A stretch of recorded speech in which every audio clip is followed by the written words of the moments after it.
చేస్తే తీరని కోరిక ఉందా అంటారు. కారణం ఏమిటో తెలుసా?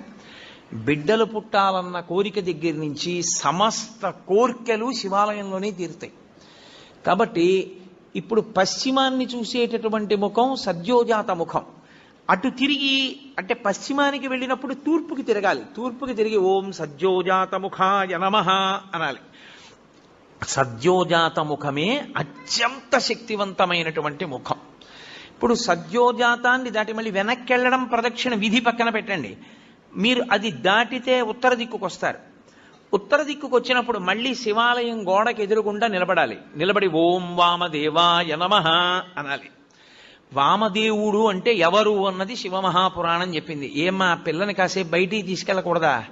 ఎందుకమ్మా పిల్ల విందో ఏదో మాట్లాడుతూ ఉంటుంది, చిన్న పిల్ల దానికి ఏం తెలుసు, కాసేపు బయటికి తీసుకెళ్ళండి.